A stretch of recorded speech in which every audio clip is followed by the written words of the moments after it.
मित्र हो, या व्हिडिओमध्ये आपण वाक्याला क्लॉज ॲड करण्यासाठी 10th बोर्ड एक्झामिनेशन मध्ये आलेली वाक्य सोडवणार आहोत। चला तर मग लगेच पाठाला सुरुवात करूयात। मित्र हो, नमस्कार, मी डॉक्टर नारायण बिडवे। मित्र हो, वाक्याला क्लॉज ॲड करण्यासाठी क्वेश्चन 1B मध्ये प्रश्न असतो, add a clause to a sentence to expand it meaningfully. आपल्याला दिलेल्या वाक्याला क्लॉज ॲड करायचा असतो आणि ते वाक्य वाढवायचं असतं। परंतु मित्र हो, या ठिकाणी एकच अट असते, ती म्हणजे हे वाक्य अर्थपूर्ण असलं पाहिजे आणि व्याकरण दृष्टीने हे वाक्य बरोबर असलं पाहिजे। तर मित्र हो, कोणत्या प्रकारच्या वाक्याला कोणत्या प्रकारचा क्लॉज ॲड करावा यासाठी आपण परीक्षेमध्ये आलेल्या वाक्यांचे 4 प्रकार केलेले आहेत। त्यामधील पहिला प्रकार आहे नाऊनने शेवट होणारी वाक्य, दुसरा प्रकार आहे ठिकाणाने शेवट होणारी वाक्य, तर तिसरा प्रकार आहे परिणाम किंवा परिस्थितीने शेवट होणारी वाक्य आणि चौथा प्रकार आहे क्रियापदाने शेवट होणारी वाक्य। मित्र हो, या 4च प्रकारची वाक्य परीक्षेमध्ये येणार आहेत, कारण परीक्षेमधील वाक्य घेऊनच आपण हे वाक्याचे 4 प्रकार केलेले आहेत। म्हणून व्हिडिओ शेवटपर्यंत पहा, कारण एखाद्या प्रकारचं वाक्य तुमच्याकडून सुटलं आणि तेच परीक्षेमध्ये आलं तर। चला तर मित्र हो, परीक्षेमध्ये आलेली वाक्य पाहूयात। पहा, add a clause to the following sentence to expand it meaningfully, अशा प्रकारची सूचना परीक्षेमध्ये येते। सर्व वाक्यांच्या सुरुवातीला आपण ही सूचना घेतलेली आहे। तर पहिलं वाक्य पहा, I saw a boy. March 2022च्या परीक्षेला आलेलं हे वाक्य आहे। मित्रो, सर्वच वाक्य आपण परीक्षेमधून घेतलेले आहेत, म्हणून पुन्हा पुन्हा मी वर्ष वाचणार नाही।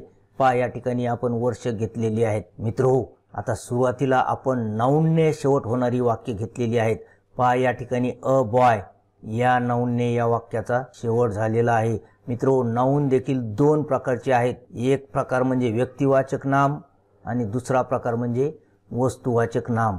हे व्यक्तिवाचक नाम आहे, म्हणून याला जो क्लॉज आपण ॲड करतो त्यासाठी व्यक्तिवाचक रिलेटिव्ह प्रोनाउन आपल्याला घ्यावे लागेल। मग I saw a boy who was fat, अशा प्रकारचा क्लॉज आपण या वाक्याला जोडलेला आहे। मित्र हो, वाक्यामध्ये आणि क्लॉजमध्ये काय फरक आहे हे अगोदर आपण समजून घेऊया। मित्रो, वाक्यामध्ये आणि क्लॉजमध्ये काहीच फरक नाही। ज्याप्रमाणे वाक्याला सब्जेक्ट, व्हर्ब आणि ऑब्जेक्ट म्हणजेच कर्ता, क्रियापद आणि कर्म असते, त्याच प्रकारे उपवाक्याला म्हणजे क्लॉजला देखील सब्जेक्ट, व्हर्ब आणि ऑब्जेक्ट असते। हू हे रिलेटिव्ह प्रोनाउन, ज्याला आपण कंजंक्शन म्हणू शकतो, या वाक्याचा कर्ता आहे। त्यानंतर वॉज हे या उपवाक्याचं व्हर्ब आहे आणि फॅट हे या उपवाक्यामध्ये आलेलं कॉम्प्लिमेंट आहे। मित्र हो, या ठिकाणी आपण ऑब्जेक्ट देखील घेतलं असतं, परंतु आपल्याला ॲडजेक्टिव्ह क्लॉज आणि ॲडजेक्टिव्ह मधील फरक समजून घ्यायचा असल्यामुळे आपण या ठिकाणी कॉम्प्लिमेंट घेतलेला आहे। नाहीतर आपण हू हेल्प्ड मी असं देखील या ठिकाणी घेऊ शकलो असतो, परंतु आपण हू वॉज फॅट असं का घेतलंय?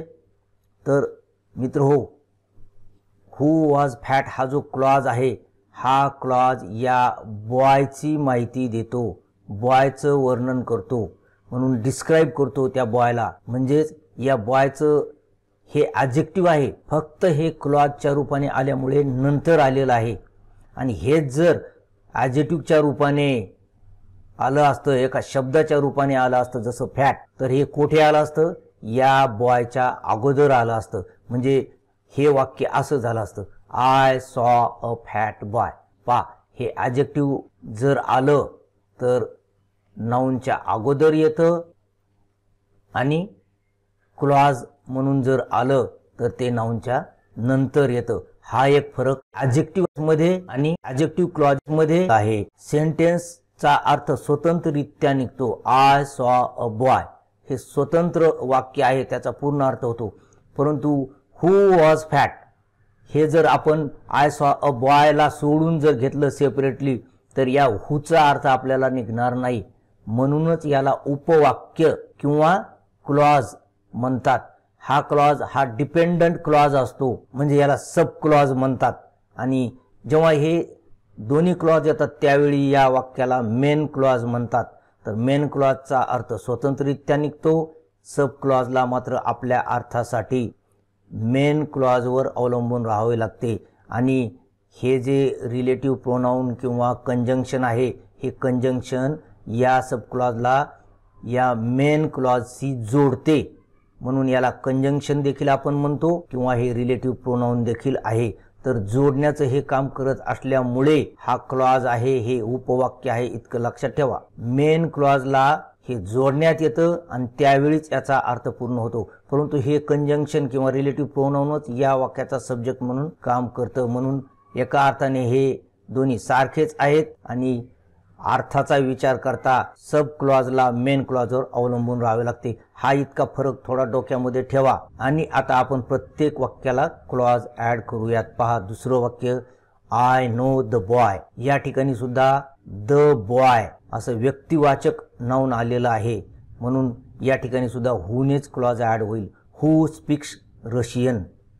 पुढील वाक्य पहा, आय नो अ डॉक्टर. या ठिकाणी सुद्धा व्यक्तिवाचक नाउन आलेला आहे, म्हणून याला सुद्धा हुने सुरू होणारा क्लॉज ऍड होईल. मित्रहो, हे ॲडजेक्टिव्ह क्लॉजेस आहेत, याला रिलेटिव्ह क्लॉजेस देखील आपण म्हणतो, परंतु या ठिकाणी आपण याला ॲडजेक्टिव्ह क्लॉजेस म्हणूया. त्यामुळे तुम्हाला हे सहज समजेल, कारण ॲडजेक्टिव्ह नाउनच्या अगोदर येते तर क्लॉज हा त्या नाउनच्या नंतर येतो. I know a doctor. Who can treat you. पहा, अशा प्रकारे आपण हुने सुरू होणारे क्लॉजेस या नाउनला जोडलेले आहेत. नाउनचा दुसरा प्रकार आहे मित्रहो वस्तुवाचक नाउन. I selected 3 poems. पहा, या ठिकाणी वस्तुवाचक नाउन आलेलं आहे. आता याला कोणत्या प्रकारचा क्लॉज ऍड होईल तर विच वेअर सिंपल. विचने सुरू होणारा क्लॉज आपण याला ऍड केलेला आहे आणि हे प्लुरल असल्यामुळे आपण या ठिकाणी वेअर हे वर्ब घेतलेलं आहे. चला पुढील वाक्य पाहूया. We selected 3 pieces. या ठिकाणी देखील वस्तुवाचक नाम आलेलं आहे, म्हणून विच वेअर ब्युटिफुल. विचने सुरू होणाराच क्लॉज आपण या ठिकाणी जोडलेला आहे. रिलेटिव्ह क्लॉज म्हणा किंवा ॲडजेक्टिव्ह क्लॉज म्हणा. चला पुढील वाक्य पाहूया. I read stories which are easy. पहा, या ठिकाणी देखील विच आर इझी असा क्लॉज आपण जोडलेला आहे. अशा प्रकारच्या स्टोरीज ज्या सोप्या आहेत त्याच स्टोरीज मी वाचतो असा याचा अर्थ होतो. मित्रहो, या ठिकाणी आपण दोनच कंजंक्शनने किंवा रिलेटिव्ह प्रोनाउनने ॲडजेक्टिव्ह क्लॉज किंवा रिलेटिव्ह क्लॉज सुरू झालेले दाखवलेले आहेत, परंतु रिलेटिव्ह क्लॉजचे अनेक प्रकार आहेत. जितके ॲडजेक्टिव्हचे प्रकार आहेत तितकेच रिलेटिव्ह क्लॉजचे देखील प्रकार आहेत. अशा प्रकारे रिलेटिव्ह क्लॉजचा सविस्तर अभ्यास रिलेटिव्ह क्लॉजेस नावाच्या या व्हिडिओमध्ये आपण केलेला आहे. मित्रो, क्लॉजेस नावाची स्पेशल प्लेलिस्ट आपल्या चॅनलवर आहे, तर त्या प्लेलिस्टमध्ये जाऊन सर्व प्रकारच्या क्लॉजचा अभ्यास तुम्ही करू शकता. या सर्व व्हिडिओच्या लिंक या व्हिडिओच्या डिस्क्रिप्शन बॉक्समध्ये आणि वर आय बटनमध्ये देखील दिलेल्या असतील, किंवा आपल्या चॅनलवरील क्लॉजेस नावाच्या प्लेलिस्टमध्ये जाऊन त्या ठिकाणाहून निवडून सुद्धा तुम्ही हे व्हिडिओज पाहू शकता. चला पुढील प्रकारचे क्लॉजेस पाहूयात. सूचना तीच आहे मित्रो, add a clause to the following sentence to expand it meaningfully. This is the school. पहा, या ठिकाणी ठिकाणाने शेवट होणारी वाक्य आपण घेतलेली आहे. अगोदरच्या स्लाइडमध्ये आपण नामाने शेवट होणारी वाक्य पाहिली, आता ठिकाणाने शेवट होणारी वाक्य आपण घेतलेली आहेत. तर याला कोणत्या प्रकारचा क्लॉज ॲड होईल? Where I learn. व्हेअरने सुरू होणारा क्लॉज याला ॲड होईल. पहा पुढचं वाक्य, दिस इज अ क्लासरूम. पहा, सारख्याच प्रकारची वाक्य मित्र हो परीक्षेमध्ये आलेली आहेत.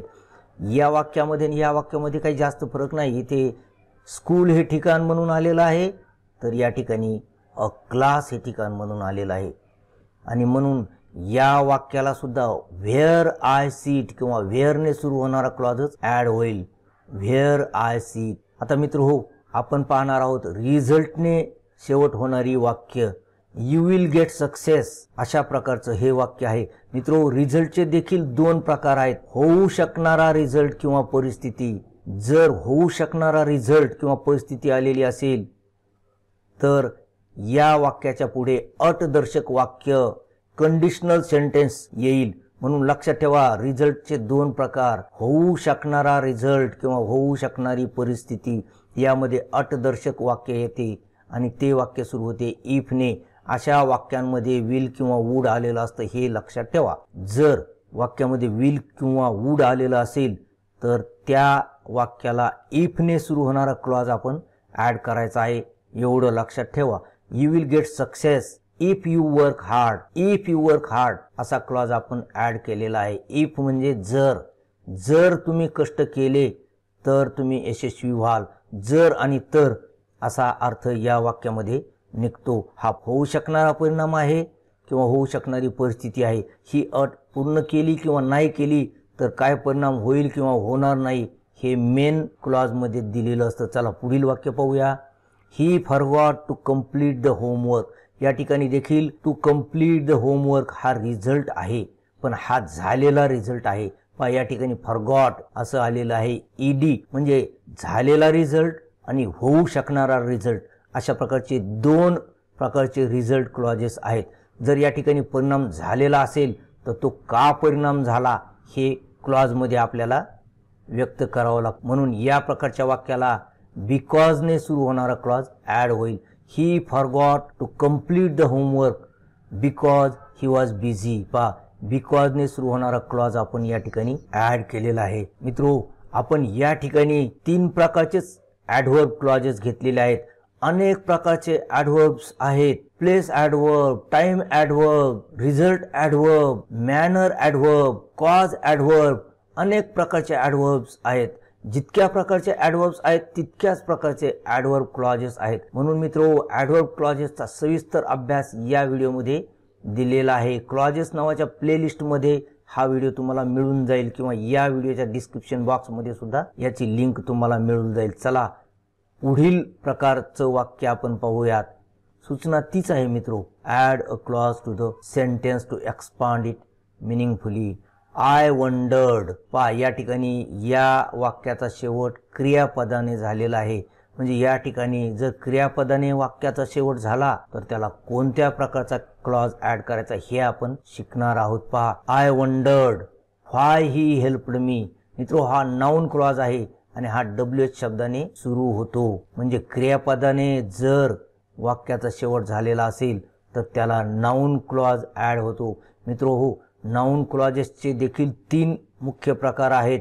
WH नाउन क्लॉज, इफ किंवा वेदरने सुरू होणारा नाउन क्लॉज, या नाउन क्लॉजेसला इंटरोगेटिव्ह नाउन क्लॉजेस देखील म्हणतात, आणि दॅटने सुरू होणारा नाउन क्लॉज.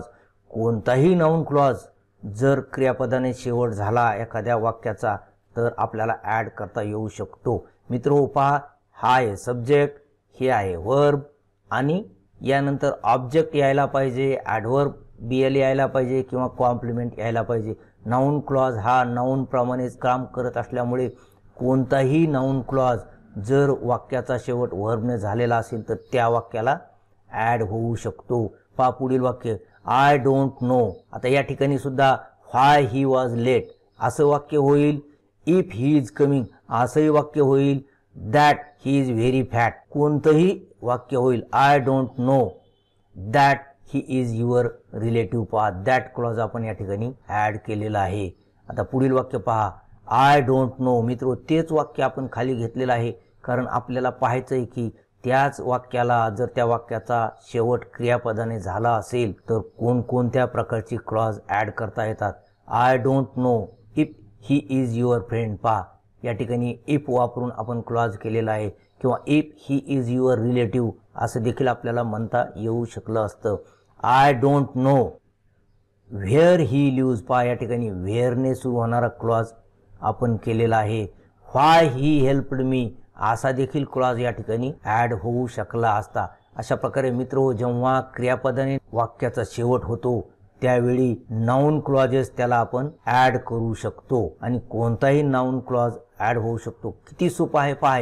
म्हणून क्लॉजेसला घाबरून जाण्याची काहीच गरज नाही. तर मित्र, या उपरही तुम्हाला नाउन क्लॉजेसचा सविस्तर अभ्यास करायचा असेल तर क्लॉजेस 3 नाउन क्लॉजेस नावाच्या व्हिडिओच्या माध्यमातून तुम्ही हा अभ्यास करू शकता. आणि मित्र हो, आता तुमच्यासाठी या ठिकाणी एक ॲक्टिव्हिटी आपण घेतलेली आहे. पहा सूचना तीच आहे. Add a clause to the following sentence to expand it meaningfully. He completely forgot. पहा मित्रो, या वाक्यामध्ये रिझल्ट आलेला आहे. आय नो हिम या ठिकाणी देखील मित्रो रिझल्टच आहे. जर रिझल्ट असेल तर कोणत्या कंजंक्शनने क्लॉज सुरू होतो, कोणत्या प्रकारचा क्लॉज ॲड करता येतो हे पहा. मागे जाऊन पुन्हा वाटल्यास ही वाक्य पहा आणि याला क्लॉज ॲड करा. I saw an aeroplane. पहा, वस्तुवाचक नाम या ठिकाणी आलेलं आहे. We watched the latest movie या ठिकाणी देखील वस्तुवाचक नामानेच या वाक्याचा शेवट झालेला आहे. म्हणून या दोन्हीही प्रकारच्या वाक्यांना सारख्याच प्रकारचा क्लॉज ॲड करण्यात येईल. मित्रहो, 10वीचे अनेक व्हिडिओज बनवत असताना सुरेश हरड सरांनी मला खूप मदत केलेली आहे. मी सुरेश हरड सरांचा खूप आभारी आहे. मित्रहो, सुरेश हरड सरांचा मिस्टर सुरेश हरड नावाने एक ब्लॉग आहे, ज्यामध्ये 10वी आणि 12वीचे स्टडी मटेरियल दिलेले आहे. या ब्लॉगची लिंक मी या व्हिडिओच्या डिस्क्रिप्शन बॉक्समध्ये दिलेली आहे. त्या ठिकाणी जाऊन पहा तुमच्या उपयोगाचं किती मटेरियल त्या ठिकाणी आहे. मित्रहो, या वाक्यांना पटापट क्लॉज ॲड करा आणि ही वाक्य कॉमेंट बॉक्समध्ये लिहा. पाहूया तुमची किती वाक्य बरोबर येतात. मित्रहो, ही वाक्य तर मी तपासण्याचा प्रयत्न करील, परंतु तरीही या ठिकाणी 10th क्लास इंग्लिश नावाचा व्हॉट्सअप ग्रुप दिलेला आहे. या ग्रुपची लिंक या व्हिडिओच्या डिस्क्रिप्शन बॉक्समध्ये दिलेली आहे. त्या लिंकवर क्लिक करा आणि या ग्रुपला जॉईन व्हा आणि या वाक्यांना कोणत्या प्रकारचे क्लॉजेस आपण ॲड करू शकतो ते तर तुम्हाला त्या ठिकाणी कळेलच. यासोबतच 10वीचा संपूर्ण अभ्यास या ग्रुपवर आपण शेअर करत असतो. 10वीचा अभ्यास तुम्हाला करता येईल आणि तुम्ही 10वी पास झाल्यानंतर या ग्रुपचं नाव 11th इंग्लिश असं होणार आहे आणि त्यानंतर 12th इंग्लिश असं होणार आहे. आणि मित्रो, 12th इंग्लिशचं खूप स्टडी मटेरियल आपल्या चॅनलवर उपलब्ध आहे आणि या ग्रुपमध्ये आपण ते शेअर करणार आहोत. म्हणून या ग्रुपला अवश्य जॉईन व्हा. आशा करतो की व्हिडिओ तुम्हाला आवडला असेल. व्हिडिओ आवडला असल्यास त्याला लाईक करा, आपल्या मित्रांसोबत व्हिडिओ शेअर करा आणि चॅनलवर पहिल्यांदाच आलेले असल्यास 10वी, 11वी आणि 12वीच्या अभ्यासासाठी चॅनलला सबस्क्राईब करून त्याच्या बाजूची बेल आयकॉनसुद्धा दाबा. त्यामुळे चॅनलवर यानंतर येणाऱ्या व्हिडिओची सूचना तुम्हाला सर्वप्रथम मिळेल. आणि मित्रो, 10वीसाठी अतिशय महत्त्वाचे असलेले या ठिकाणी दिलेले हे 2 व्हिडिओज अवश्य पहा. भेटूया असेच पुढील व्हिडिओमध्ये. तोपर्यंत have a good day. Thank you.